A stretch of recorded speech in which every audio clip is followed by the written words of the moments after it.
Mazgo yitu nthazi lithu. Grupo wa Evangelical Association of Malawi EAM na uvwira ndalama kufumira ku upu wa Norwegian Church Aid na Dan Church Aid uli na mlimo wa kumazga mphambano pa makani ya chuma pakatikati pa vanthu awo wakusanga makora na awombakavu kuizira mulongozi uwemi makansero na milimo ya migodi mboma la Karonga. Project iyo ikumanyikwa kuti Fighting Inequalities pa Chingerezi na FI mwakudumula yirukhazikitsikika na ulatu wakudumbirana na vadindo ulongozi uwemi wakuchita vinthu pakweru kuonesesa kuti chuma chikugawika kuleka kutemwera waliyonse na kulwera wanangwa wa vanthu awo wakuteweta milimo ya migodi. Upu uwu ukumema vamama vachiukirano vanthu awo wali na ulumali maupu yonse ayonga boma chara mafumu vateweti wa mumpingo wakugwira ntchito kansero ya Karonga na waliyonse wakukhwasikika na kuyendeseka makora ntchito za migodi zakusangika mu vigawa vya mafumu yarara ya Kyungu, Kirupula na Wasambo. Vanthu ava vakumemeka kutulapo Rwande pa milimo ya FI. Ni khumbo la project ya FI kuti boma la Karonga liwe chiyezekero chiwemi pa makani ya ulunji pakagwiritsikira ntchito ka vinthu ivyo vikusangika mchalo chawo ivo pa umaliro vikugwiritsikira makopara mu ntchito za migodi pakuwa vanthu awo vangafumba apo pakuyenda makora chara. Vanthu awo vakuoneseka kuti vadindo vakupa mwavi wakuyana waka kweniso vakupa mwavi pakweru kwa vanthu awo vakukhumba kuchita nawo ntchito za migodi na vanthu awo vakuonesesa kuti vakuswa wanangwa wawonse awo vakukhwasikika na ntchito za migodi chara. Mazgo inu ngankhongono tolanipo Rwande pakuwapa maungano masambiro na nthowa zonse zakwenerera izo vadindo vazigolenge pa mafumbo inu. Limwe ndimwe wenecho wa project ya FI iyo yikwizana upu wa Evangelical Association of Malawi EAM na uvwira ndalama kufumira ku NKHANI muumoza muli nkhongono.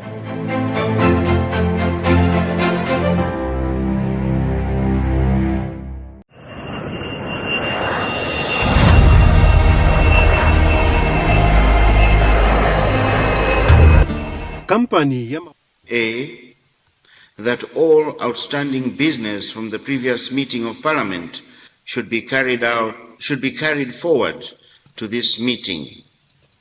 The business items include a ministerial statement by the Honourable Minister of Transport and Public Works on the status of the inland water transport in Malawi, 17 constituency statements, response to a committee report on the statutory corporations and state enterprises or NIF, 2 petitions, and questions on notice to ministers for oral replies.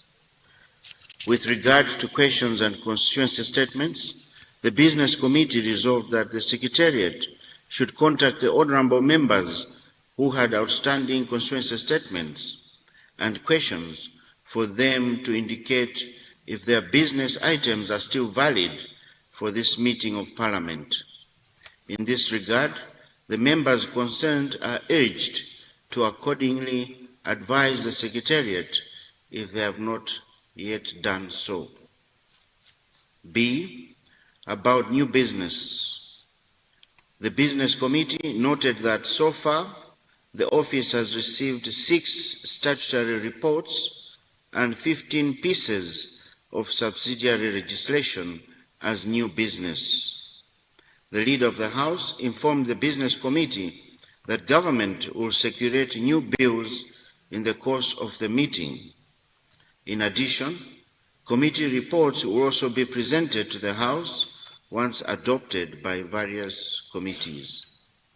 Let me urge Cabinet Ministers to ensure compliance with the 28 days notice in terms of new bills. The Business Committee also agreed on the program for this meeting as follows. A.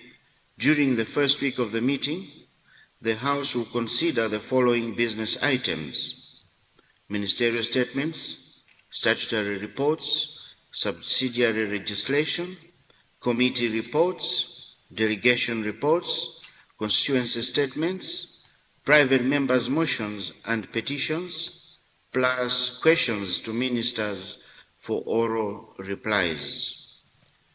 Whenever it becomes necessary, the leader of the House may move a motion asking the House to resolve that questions should be taken on any other sitting days besides Tuesdays, Thursdays, and Fridays. B. In the remaining 3 weeks, the House will continue with deliberations on business items discussed in week 1. The Business Committee also agreed that during this period, the Honourable Minister of Foreign Affairs and International Cooperation should bring a ministerial statement on the status of Malawians who are coming back from South Africa following cases of xenophobic attacks in order to give the honourable members an opportunity to deliberate on this matter. The House will adjourn sine die on Friday, 31st July 2026. D. The Business Committee was briefed on the issue of e-chamber system. The committee was informed that the system is now ready for use by honourable members.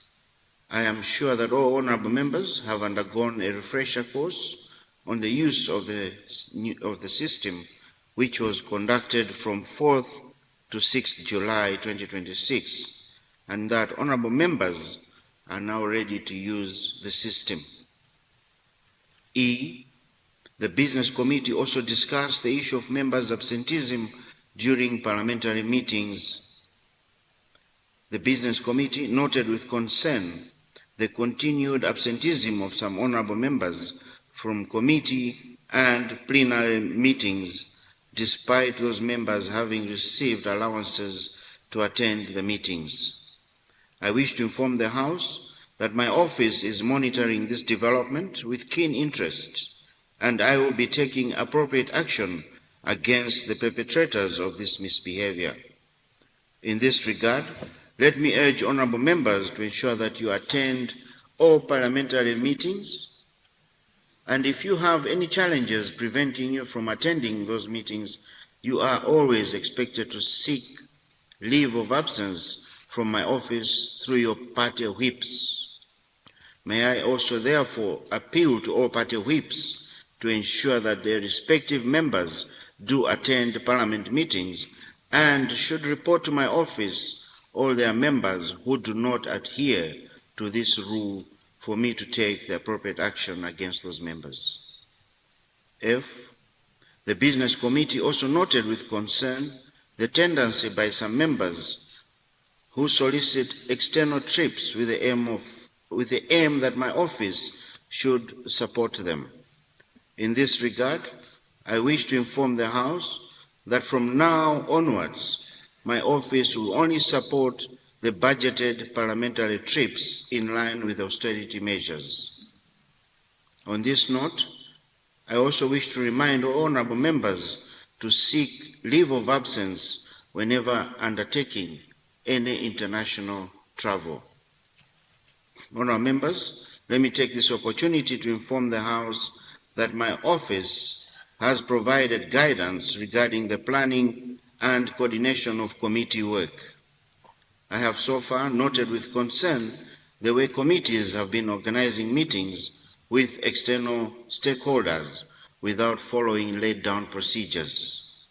I have noted that increasingly committees have been communicating with stakeholders, announcing programs, and making preliminary travel arrangements before obtaining the approval from my office. Such practices create expectations that Parliament may subsequently be unable to fulfill, expose the institution to reputational risks, place unnecessary pressure on the Secretariat to regularize irregular processes, and undermine the coordinated planning and equitable allocation of resources across all committees. The authority of the Speaker to approve committee programs is not meant to frustrate committee work, but to ensure order, accountability, fairness, and the efficient conduct of parliamentary business. Honourable members, the concern I have is not necessarily about the engagements themselves, but with the procedure through which they are initiated and coordinated.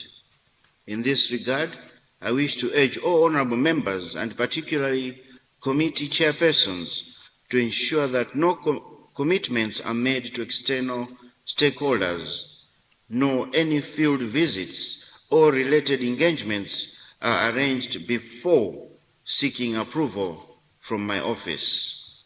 This guidance should not be construed as a restriction on the work of committees, but as a measure intended to bring greater order, consistency, and institutional discipline in the way committee business is conducted.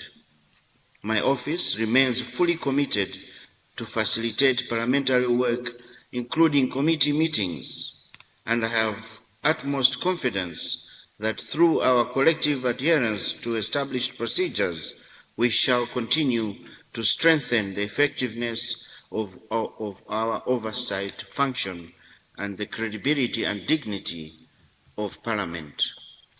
On this note, let me recognize and commend the chairperson, members and secretariat of the Public Accounts Committee with regard to good work on the inquiry of the sale of the Amaryllis Hotel. Let me also commend members and secretariat of the Ad hoc Committee on the Chikangawa plane crash inquiry, on the work done so far, and I wish to encourage both committees and your respective secretariats to ensure that these inquiries are concluded timely and reports presented in this House. The Parliament TV has also done commendable work to open up the work of Parliament to the people for our population to follow the committee proceedings. I also wish to recognize the good work. Keep it up. Honourable members, this should be a lesson to the rest of the chairpersons of the committees. We have chairpersons of the Agriculture, Health, Education, Budget, Legal Affairs, Local Authority, just to mention a few. There is a lot going on out there that your committees can inquire about and assist government with recommendations. This is a wake-up call to you all to emulate the work being done in the two inquiries and elevate the work of your own committees in the service of our people. You are assured of the full support of my office in the conduct of inquiries by committees. Last but not least, I wish to inform the House that our Parliament has been honored to host the Commonwealth Parliamentary Association, CPA, for Africa region. The meeting will be held here in Lilongwe at the Bingu International Convention Center, BICC, from 9th to 16th August 2026. About 300 delegates, led by speakers, deputy speakers, and other leaders from all Commonwealth African parliaments are expected to attend the meeting. This means that soon after the end of this meeting of Parliament, we will delve into the hosting of this very important meeting. Meanwhile, preparations are underway. You may wish to be informed that as your speaker, I am the current president of the CPA Africa region.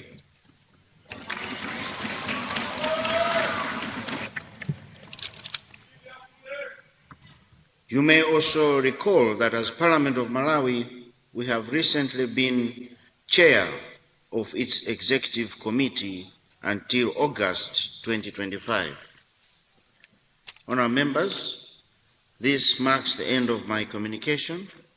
However, let me ask members of the Business Committee to confirm on some of the issues I've announced, particularly on the resolutions made by the Business Committee, starting with the Leader of the House, followed by the Leader of Opposition.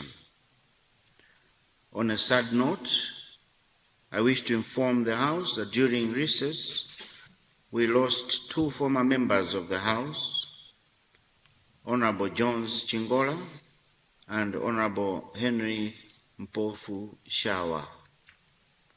Honorable Jones Chingola served as the first Deputy Speaker of this House from 2009 to 2014, while Honorable Henry Mpofu Shawa served as a member of this House from 2014 to 2025. Let me request members to rise in honor of our departed colleagues.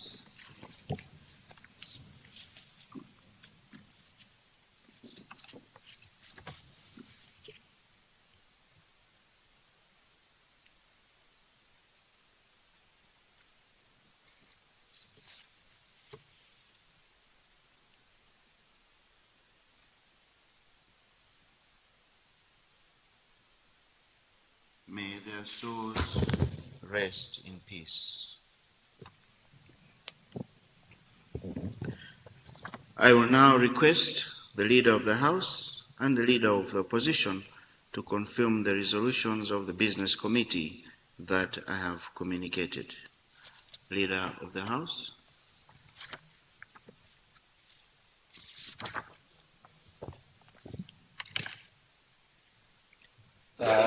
Right, Honorable Speaker.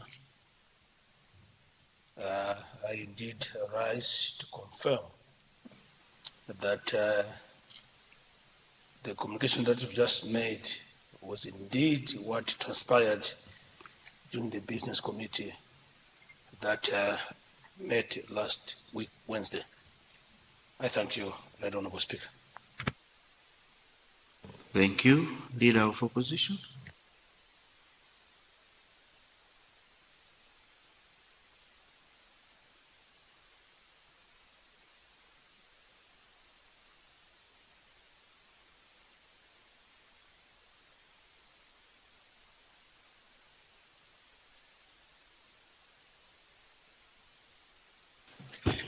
Right Honorable Speaker, I rise to confirm that what you've just announced here is what transpired during the Business Committee.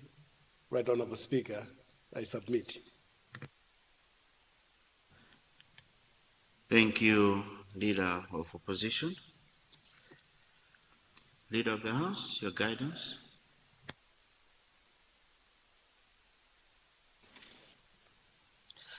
Right, Honorable Speaker, before I get into business of the day, allow me to join you in welcoming members back to the chamber. I hope very much that the folks that will be in this house will be beneficial to the people of this country. We have lots of important business that we need to discuss, that we need to tackle. I expect that each one of us will rise up to the occasion and do the best for the people of this country who deserve better. That said, I would like to move that the order paper be waived in order for us to tackle government business 3, ministerial statements, Roman numeral 2. The Honorable Minister of Foreign Affairs to present a statement on the status of situation of Malawians living in South Africa. I beg to move, Right Honorable Speaker. Thank you, Leader. Honour members, as moved by the Leader of the House, we have a motion to waive the standing order in order the order paper in order to allow for a ministerial statement as moved by the Leader of the House. Those of that opinion say aye. Those of the contrary view say no. The ayes have it, and the motion is carried. Honourable members, let's answer with power. Thank you.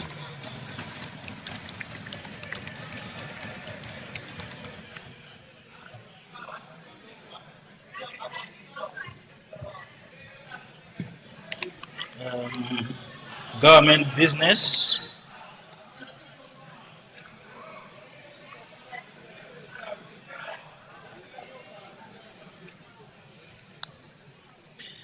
Government business.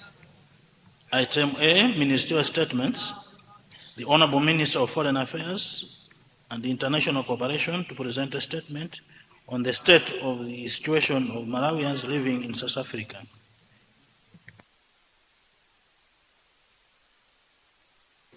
Thank you. Honourable Minister of Foreign Affairs.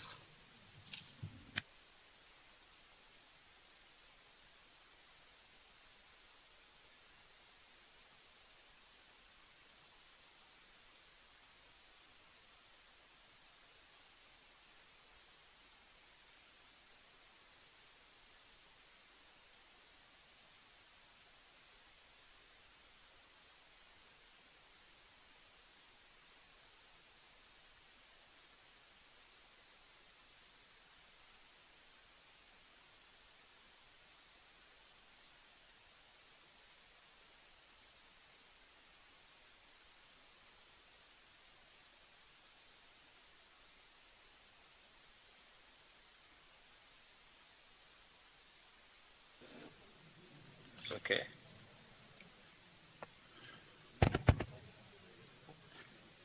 Mr. Speaker, sir, honorable members, good morning. I rise before this august House to present a report of government's facilitated voluntary repatriation of Malawian nationals from the Republic of South Africa, and also on the situation of Malawians in South Africa.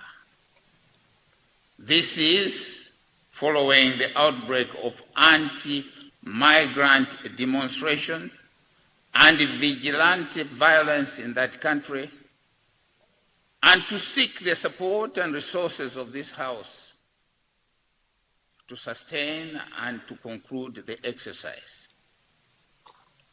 in a manner that protects and preserves the dignity, safety, and security of our nationals affected by this crisis.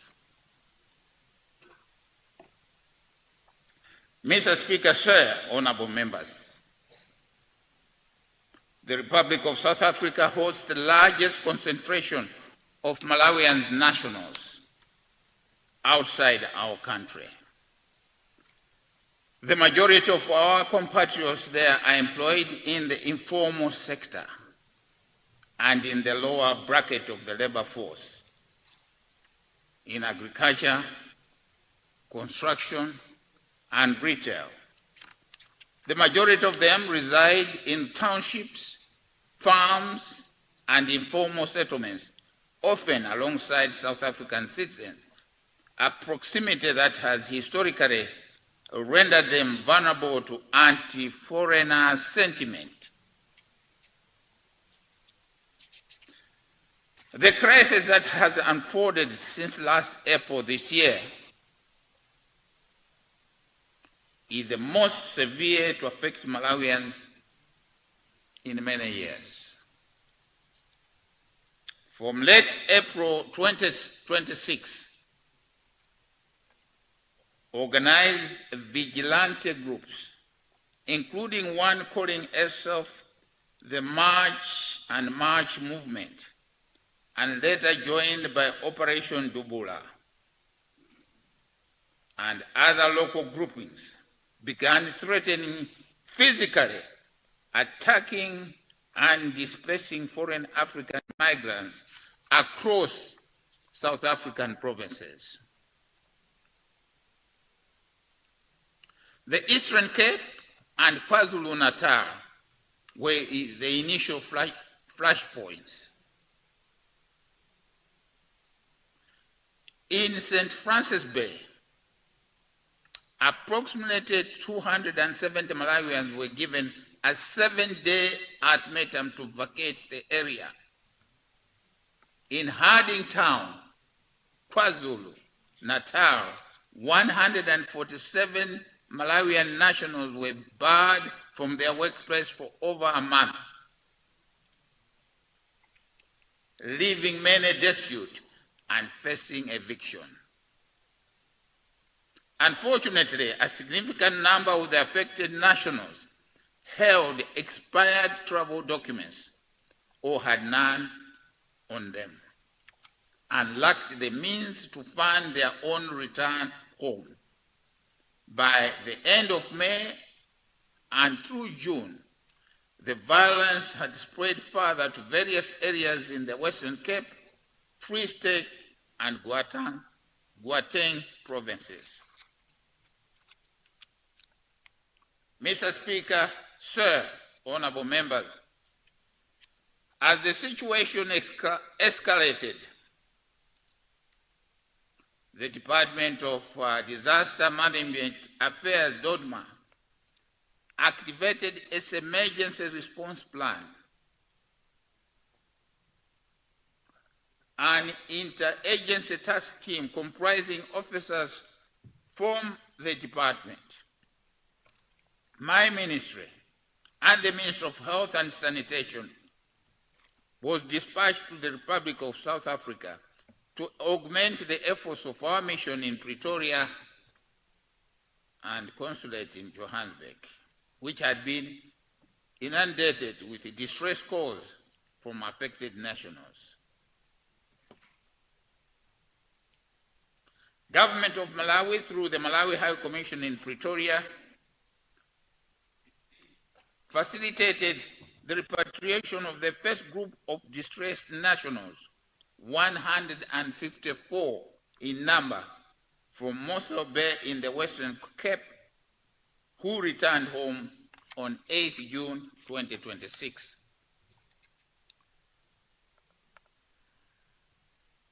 It is with a heavy heart, Mr. Speaker, sir, that I inform this House of the tragic loss of life directly connected to this crisis. On 5th May 2026, a bus carrying fleeing Malawians was involved in a fatal crash in the Motoko district, Zimbabwe, near the Nyamapanda border post, claiming 15 Malawi lives. On 7th May 2026, a passenger bus originating from Mzuzu, traveling through Limpopo province, South Africa, was involved in a fatal crash near Louis Chart, in which 8 Malawians perished. Further fatalities have since been recorded among nationals in transit at the Nyamapanda and Mwanza border posts. Government facilitated the repatriation of the remains of the deceased and rendered support to survivors and bereaved families. In the case of the Louis Trichardt crash, the bus operator came in to bear the cost of the repatriation of the remains of the deceased nationals. Mr. Speaker, at this juncture, may I request the August House to rise and observe a minute's silence in honor of the departed nationals.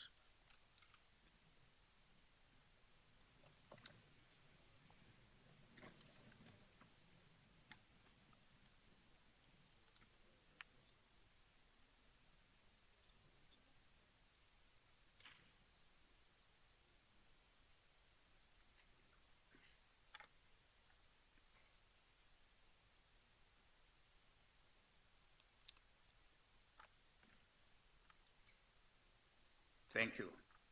May their souls rest in peace.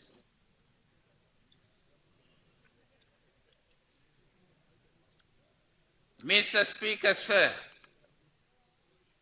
honorable members,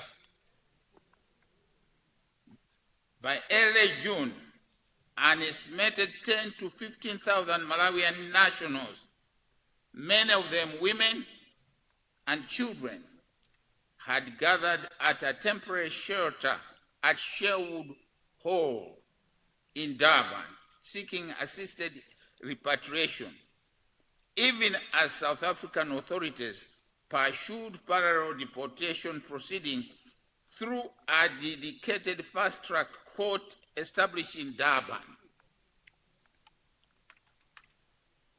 On 10th June 2026, nearly 1,000 Malawians were removed from the Lindela Repatriation Center by the South African Authority in a single day. Confusion arising from the use of police vehicles and mandatory court appearances triggered unrest at the Sherwood camp on 17th June 2026, which was subsequently contained following clarification between our mission and South African authorities. I would like to report, Mr. Speaker, sir, and honorable members, that following sustained diplomatic engagement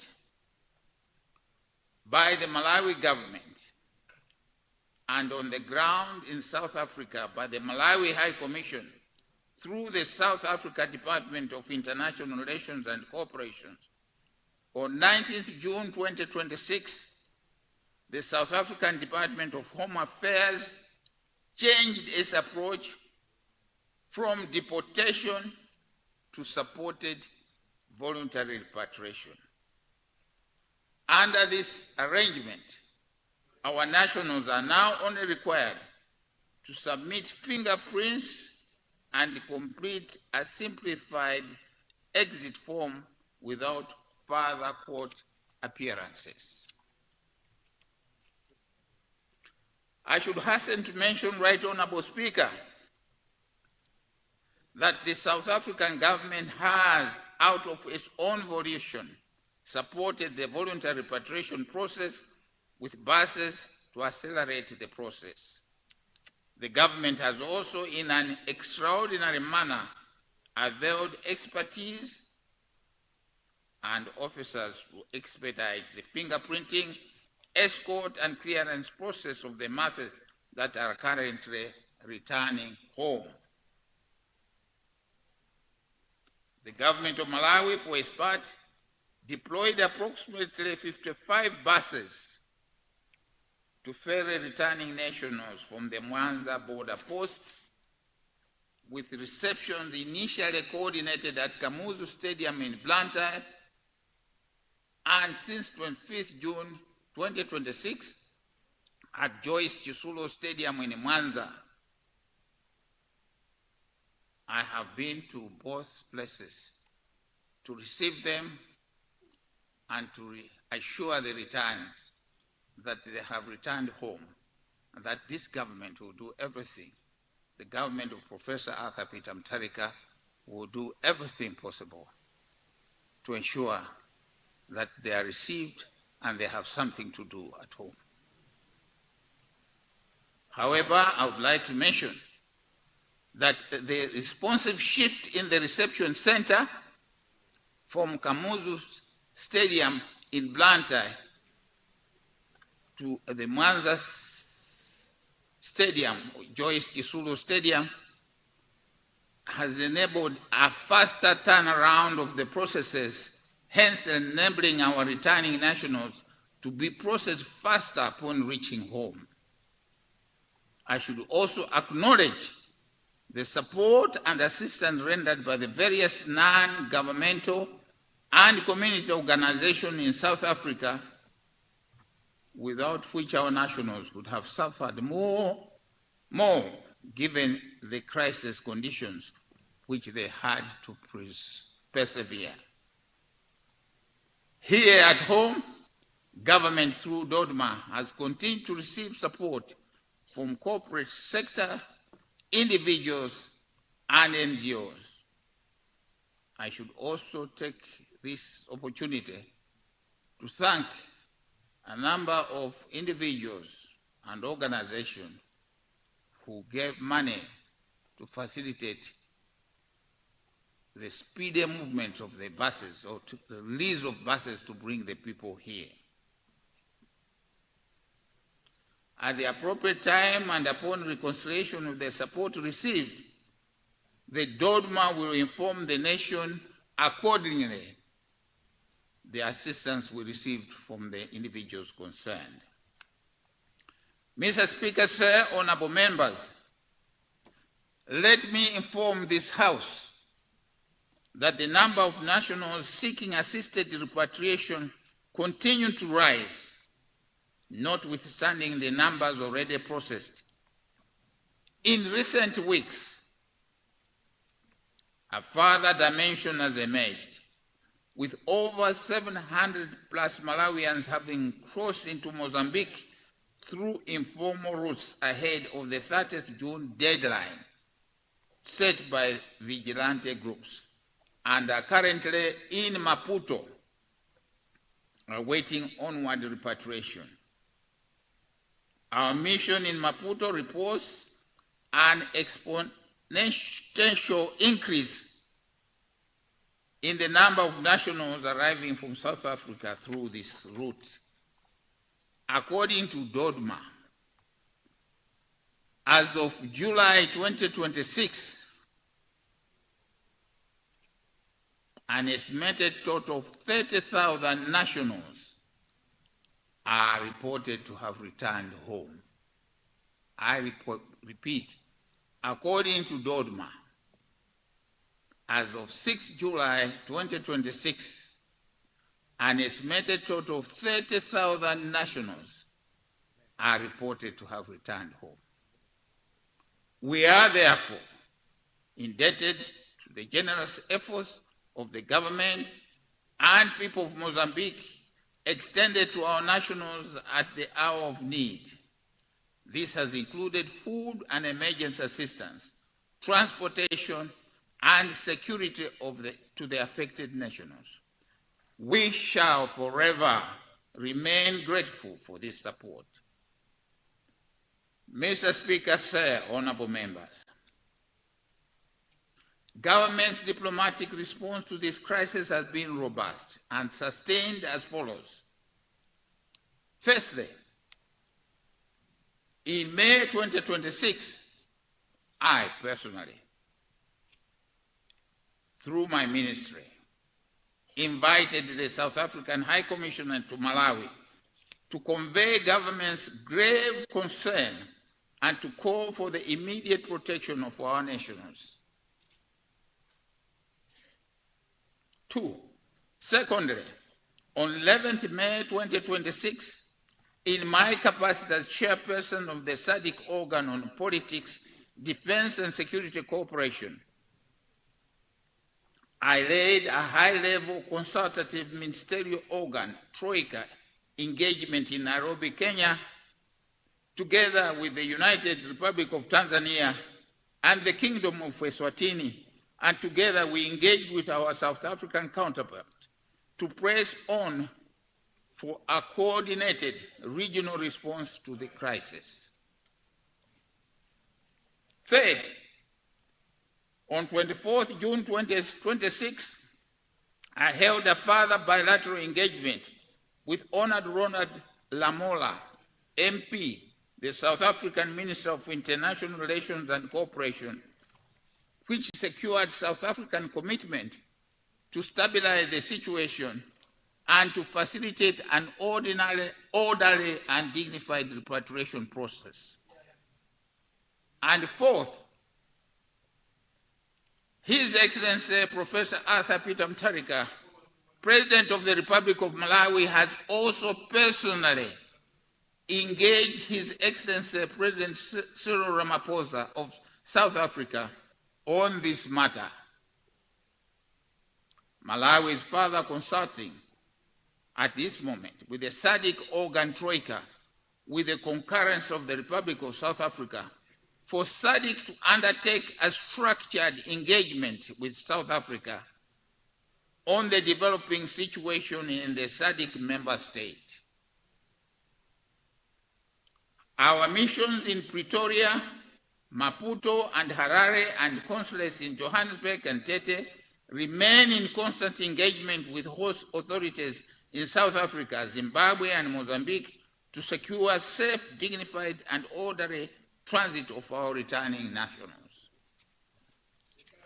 In this regard, under the country's chief diplomat, I would like to acknowledge the selfless efforts by our diplomatic representatives in the Republic of South Africa, the Republic of Zimbabwe, and the Republic of Mozambique for their sacrifices and very commendable work in support of their fellow citizens in distress. Mr. Speaker, sir, honorable members, this crisis has exacted a heavy humanitarian toll. Women and children constitute a significant proportion of the affected population, and some pregnant women have given birth while in transit camps and on the tough journey back home. The influx of returnees has placed considerable strain on reception infrastructure at Mwanza and Blantyre, and on reintegration services in the national's home districts. Affected persons have lost livelihood and homes, in addition to the tragic loss of life already reported, and the psychological impact on returnees, including children, cannot be overstated. Mr. Speaker, honorable members, this repatriation exercise has required significant and budgeted expenditure on transport, camp management, temporary reception, food, health, screening documentation, and reintegration support, for which neither the Department of Disaster Management Affairs nor my ministry holds a standing provision of this scale. I further would like to report that DODMA has submitted budgetary resource requirements for funding consideration to the Treasury in view of the dynamic situation of the crisis. DODMA is continuously engaging Treasury on this matter.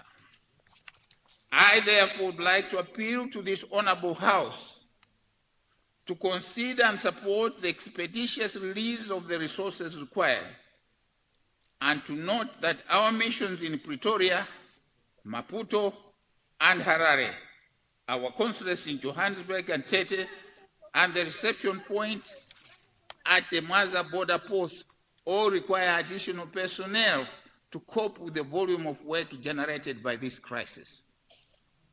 In closing, Mr. Speaker, sir, honorable members, let me assure this august House that our government, through the Intercluster Repatriation Task Force, chaired by the Department of Disaster Management Affairs and comprising my ministers and other relevant institutions, remain fully seized of this matter and will continue to coordinate an end-to-end response until every Malawian national wishing to voluntarily return home has done so safely and with dignity. We remain grateful for the cooperation extended by the government of South Africa, Mozambique, and Zimbabwe throughout this exercise.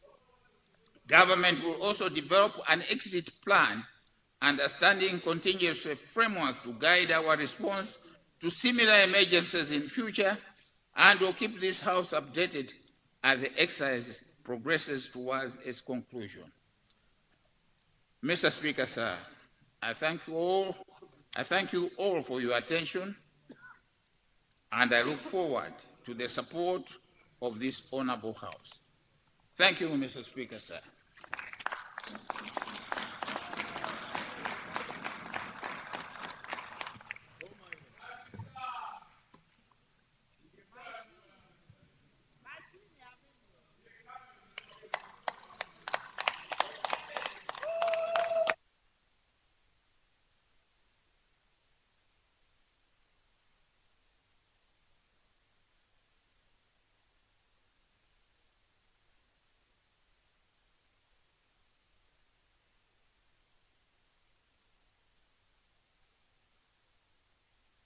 Thank you. Thank you so much, Honorable Minister of Foreign Affairs, for that statement. Indeed, as Parliament, we do sympathize with our fellow citizens who are meeting all these problems on their way from South Africa. Honourable members, I now open the floor. If you have questions, but I see Leader of Opposition. Over to you, Leader of Opposition.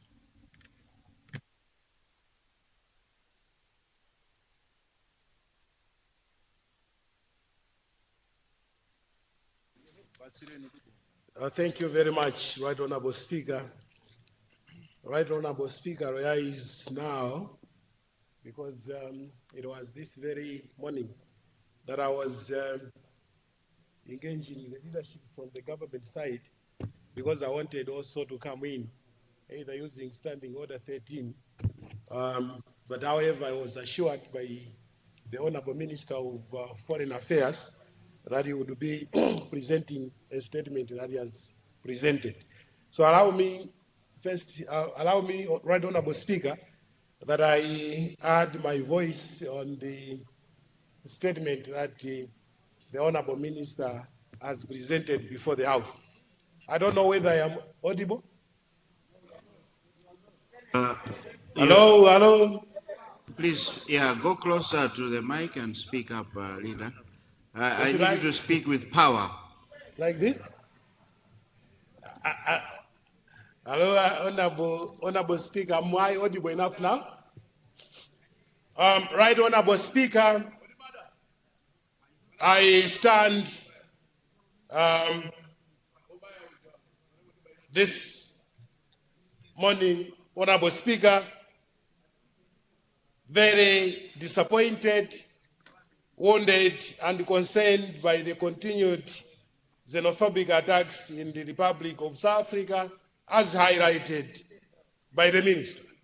Right Honorable Speaker, we are disappointed because the very people who helped build South Africa are now being attacked, displaced, and told they do not belong there.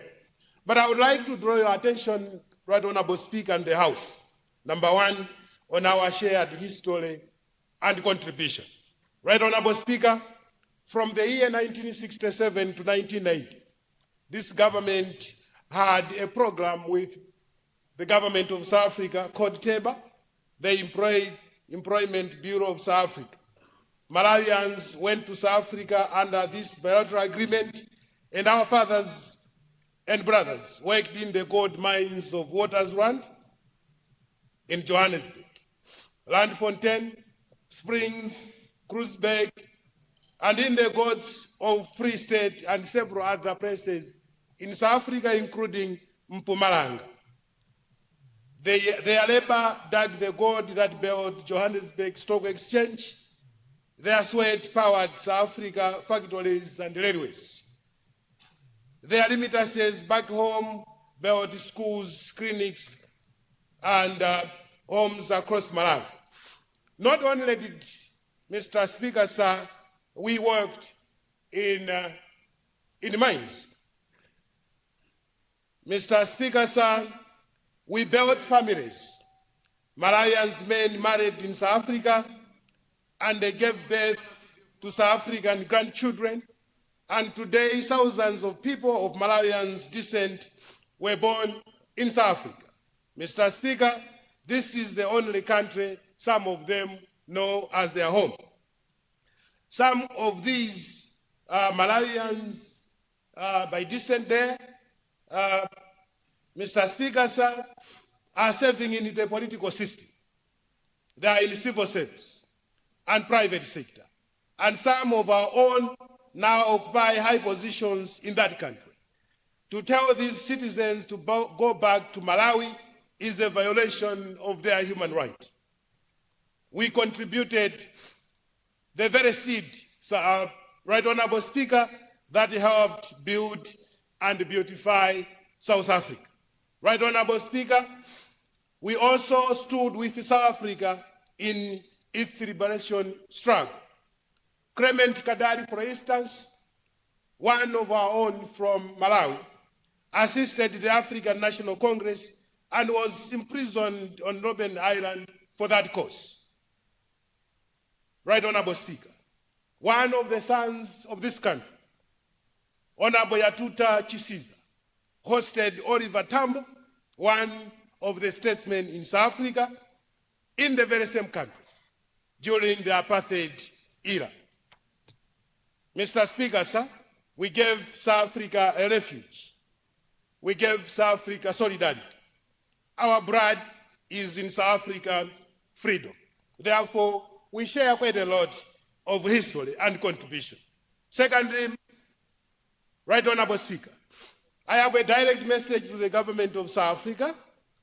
The House must speak plainly. If you listen to what the Honorable Minister has said this morning, you will see that our people are really suffering. 30,000 Malawi. A sovereign government cannot allow any group, however vocal it is, to become more powerful than the state and the rule of law. When mobs loot shops, burn property and kill people, as we've heard, with impunity, it means the state is failing in its duty to protect life and property. Right Honorable Speaker, we must ask the government of South Africa directly, are you hiding behind xenophobic groups or will you confront it? The Constitution of South Africa guarantees the rights of all people in that country, and that includes Malawians and all Africans. Honorable Speaker, let us also speak of reciprocity and fairness. Today, Right Honorable Speaker, South African companies operate freely and profitably in this country. Our banks, our shopping malls, money transfer services, transport companies, and many others are South Africa owned. They employ Malawians, of course, they serve Malawians, but they are protected by the Malawian law. Right Honorable Speaker, so we ask, should we now tell our people to close these businesses here? The answer is no. We cannot respond hate with hate. Malawians will not do that because we believe in Ubuntu. But South Africans must understand that brotherhood and investment work both ways. Right Honorable Speaker, you cannot enjoy our market, or they cannot enjoy our market while our people are being attacked.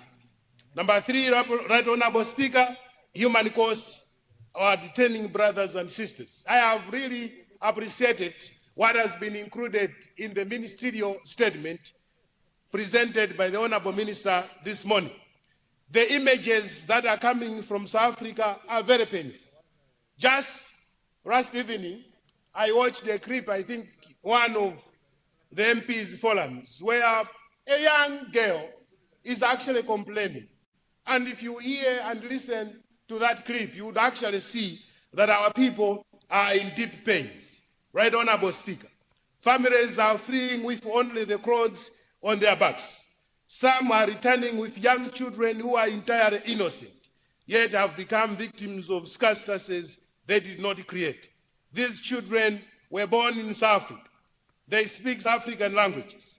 They now find themselves stateless in their own minds. Right Honorable Speaker, these returnees are not strangers. These are part of our society. They are Malawians, and we have a duty to receive them with dignity. My appeal to government, Right Honorable Speaker, is that, as the Minister has already alluded to, arising from these issues I have raised and the Minister has raised, we are appealing to the government of Malawi to act immediately and comprehensively as follows. Number one, diplomatic engagement, as he has already said, to summon the South African High Commission and send a high-level delegation to Pretoria immediately to demand protection for Malawians still in South Africa and compensation for those who have lost property and livelihoods.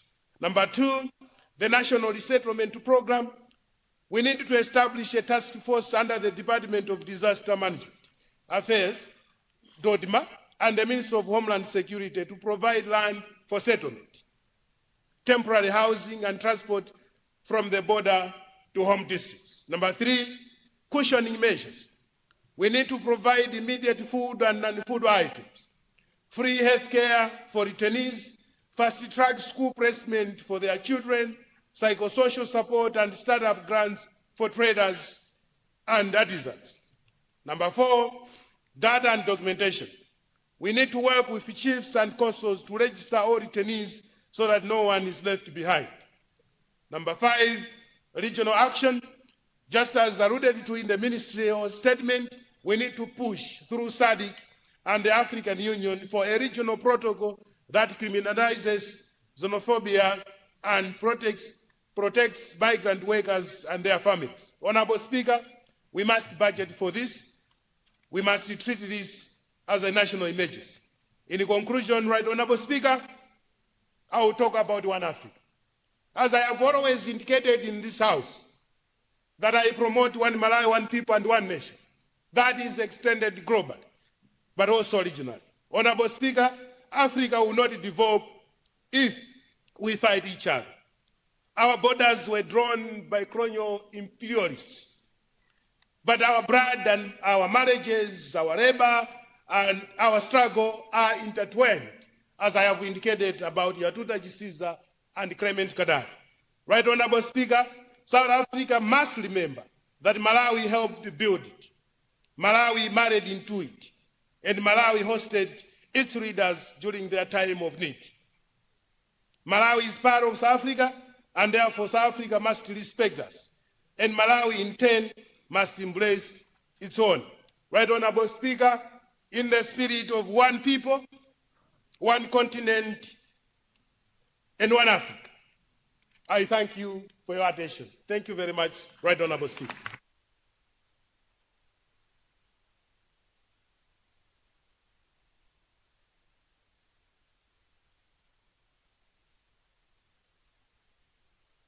Thank you, Leader of Opposition. Honourable members, remember that it's questions and observations, not debate. Let me recognize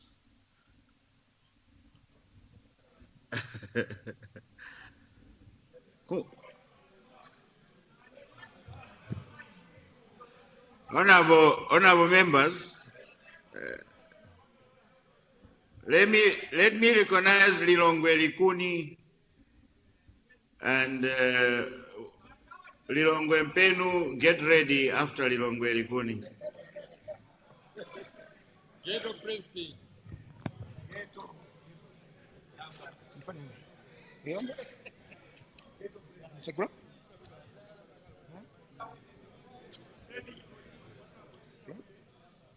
Recognizing the great people of Lilongwe constituency, I stand with a heavy heart with the issue that is happening in South Africa. Mr. President Cyril Ramaphosa must be remembered that the headquarters of Umkhonto we Sizwe was in Zambia. Zambia played a very big role to liberate South Africa. He must be remembered. To me, Lilongwe constituency, I see that it's a state-organized xenophobia because the police are watching those people, they are moving with those people, and it simply means that the president is involved because the police are representing the state. Those people, they are chasing black people, but you see that the white people, they're still there. The same white people, they are the people who get the land of South Africa by genocide. So I urge the government to summon South Africa. We can even stop importing anything from South Africa because it needs action. With these few remarks, I thank you, Honorable Speaker.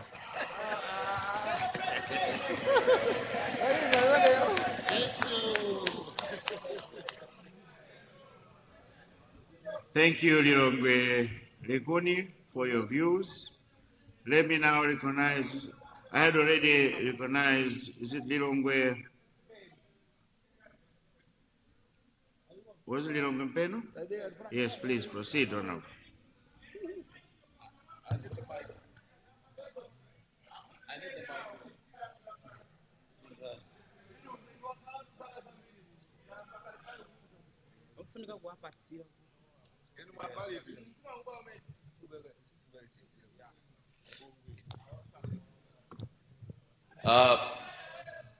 Mr. Speaker, sir,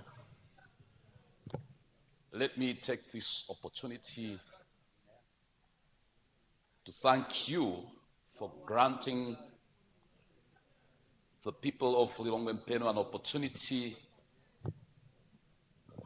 to make a contribution to the subject on the table.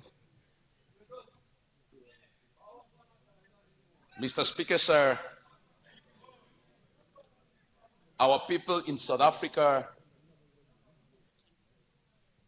are facing a situation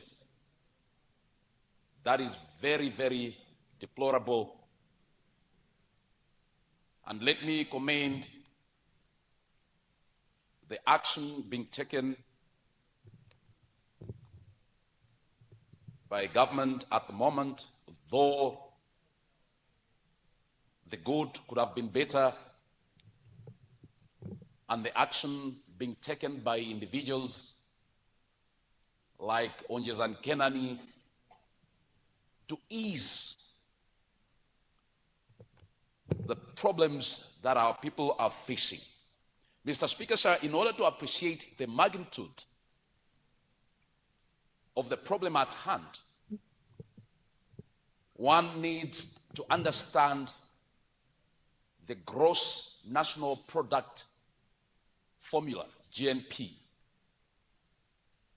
When you look at the gross national product formula, you understand the economic contribution our brothers and sisters that are facing the tragedy today are having.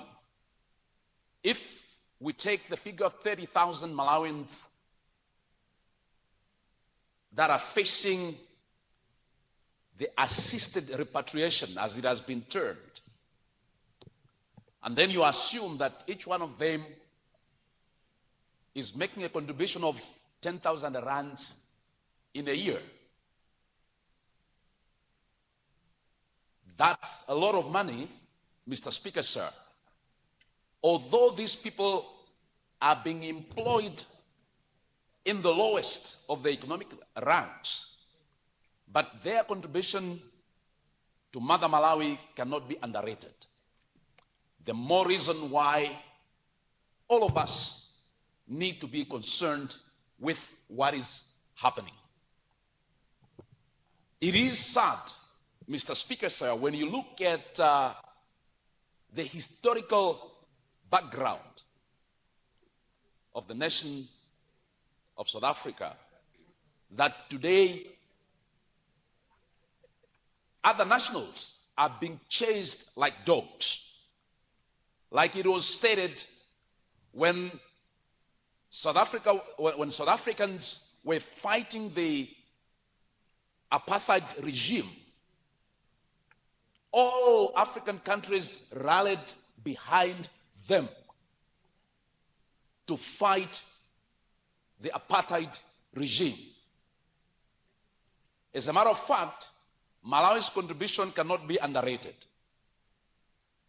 As the leader of opposition stated, Clement Kadali, Nkatabe-born Malawian, was the founder of the trade union in South Africa and the first general secretary. And it was that trade union that laid the foundation for the ANC. There is a reason why the late former President Nelson Mandela first visited Malawi when he came out of prison. It was to appreciate the contribution Malawi made to the struggle. And Malawi is not an isolated case. When you talk about Zambia, Zimbabwe, Mozambique, Tanzania, and other African countries, they all made contribution to the struggle. Of course, Mr. Speaker, sir, this is not to justify illegal migration. The point here is to advance all of us as Africans to embrace each other and acknowledge the fact that the boundaries that we have today were made by our colonizers. And moving forward, Mr. Speaker, sir, we need to work towards one Africa. Africa that will embrace each other. Mr. Speaker, sir, it is sad that today we should be talking about fellow Africans or Africans hating fellow Africans. That said, Mr. Speaker, sir, this tragedy underscores one thing: the need for us here back home to find a long-lasting solution, economic solution, or a solution to the problems our people are facing. We must work collectively. We must put our heads together to create an economic environment that will not force our people to go beyond the borders. That begins with the political leadership to make sure that we work towards an economic environment that supports everybody in this country and that makes sure that people do not see the need for them to leave but stay here in Malawi. It is quite sad that you are hearing innuendos coming from the background. But Mr. Speaker, sir, I must emphasize that we are facing a crisis, and that crisis requires all of us to hold hands to make sure that we provide an environment to our people that will make them forget the sad story that they have faced in South Africa. Mr. Speaker, sir, I submit. Thank you. Thank you very much, Lilongwe Mpenu. It is an issue that we need to talk and discuss further, but looking at my time, it is health break. And when we return, I wanted to recognize Zimba North to be the first speaker. When we return at 11:20, House suspended.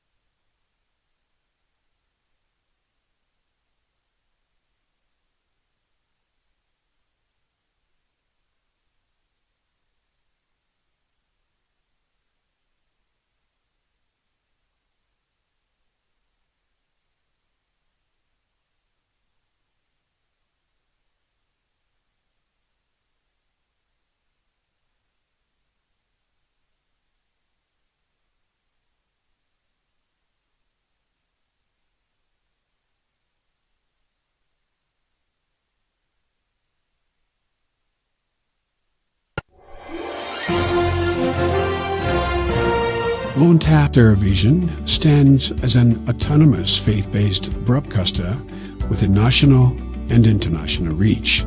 Experience the difference with Luntha Television, where innovation meets experience. Our dedicated team, backed by cutting-edge technology, ensures seamless execution and unparalleled results. Luntha guarantees credibility and professionalism in all its endeavors and services. We offer, among others, production and broadcasting of jingles, music videos, narratives, documentaries, press services and programs on occasion or outside live broadcasting of mass and other church functions, government or indoor functions and political rallies, creation and broadcasting of special programs, sponsored content, sports and entertainment, and advertising for small, medium and large enterprises. All services are offered at competitive prices. Tune in daily to catch Luntha television on Zuko on Channel 51, Starsat Channel 474, Star Times Channel 474, Topstar 474, Kriya